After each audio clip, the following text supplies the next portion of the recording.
در زمانی که از فقهای بزرگ امت اسلامی پادشاهی با زن خود دعوایی کرد، زن خود را خیلی زیاد دوست داشت. انوار علم عمل یونس پالنپوری رحمت الله علیه آورده، خیلی زن خود را زیاد دوست داشت.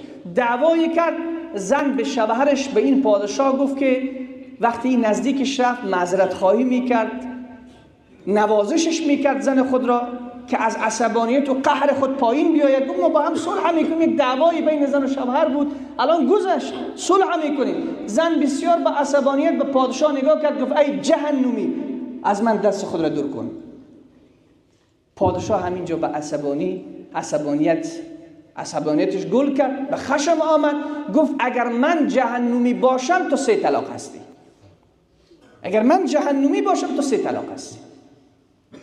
بعد از این که این کلمه از زبان پادشاه کنده شد، چون زن خود را دوست داشت، مردان خیلی زیاد دوست دارن زنان خود را، سخت است این مردی که زن خود را طلاق بده. باور کن صدها مرد تا هنوز آمده که من زن خود را 3 طلاق کردم، الان پشیمانم، گریه کردم، پیش من گریه کرده که یکم راهی هست، یکم راه و چاره هست که من دوباره در کنار زن خود باشم. پادشاه هم پشیمان شد و این زن هم پشیمان شد که چه اتفاق افتاد.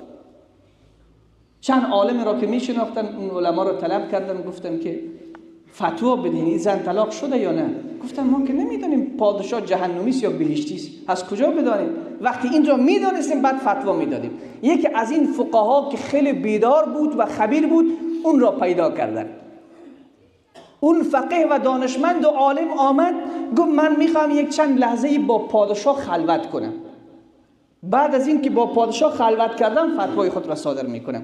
پادشاه را بردن در خلوت به همراه این عالم. اینجا را خوب گوش کن. این عالم برای این پادشاه گفت که جناب پادشاه سوال دارم، برای حل مسئله سوال دارم از شما. گفت کدام وقت شده، کدام روز اتفاق افتاده که هیچ چیز مانع شما نبوده، فقط و فقط ترس الله سبب شده شما گناهی نکرده باشید؟ خوب دقت کنید. آیا اتفاق افتاده که گاه وقت هیچ چیزی سبب نشده، فقط ترس الله رب العزت والجلال، شما به خاطر ترس الله نفس را سرکوب کرده باشین، گناهی نکرده باشین؟ پادشاه چند لحظه سکوت کرد، بعدش گفت بله. گفت یک روز داخل حرم می شدم، گفت یک دختر وارد حرم من کار میکرد که از کنیزای من نبود. وقت داخل یکی از اتاقها را پاکسازی میکرد و پاک میکرد، صفاکاری میکرد، من داخل شدم دیدم که این دختر خیلی زیبا صورت است. گفتم من هم پادشاه هر خواهش کنم کس نمیتواند مانع شود. گفت رفتم داخل، دروازه را بسته کردم. گفت این دختر احساس کرد که من به سمت او میآیم. گفت همین که نزدیکتر شدم این دختر خود را به گوشه گرفت، برای من گفت یا مالکو اتق الله. هی پادشاه از کی بترس؟ الله.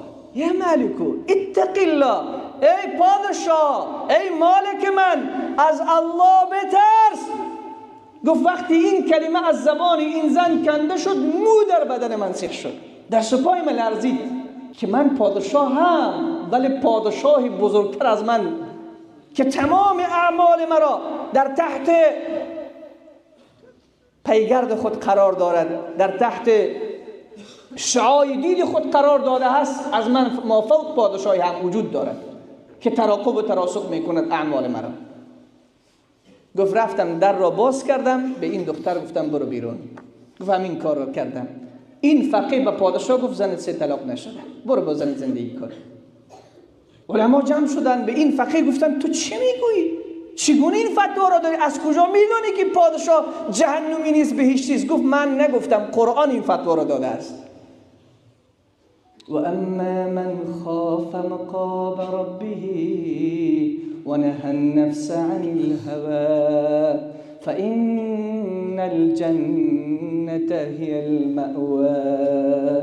سبحان الله. کسی که ترسید از منزلت و مقام پروردگار خویش و نهى النفس عن الهوى و نفس خود را مهار کرد از خواهشاتش، فإن الجنة هي المأوى، جنت جایگاه او است. گفت من دیدم پادشاه را که به خاطر ترس از الله خواهشات نفس خود را زیر پا کرده، دانستم که جهنمی نیست.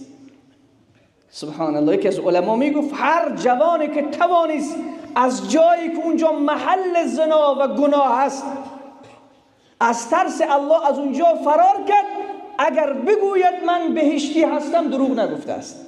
چرا قرآن گفته و نهى النفس عن الهوا، نفس خود را از خواهشات منع کند، فإن الجنة هي المأوى.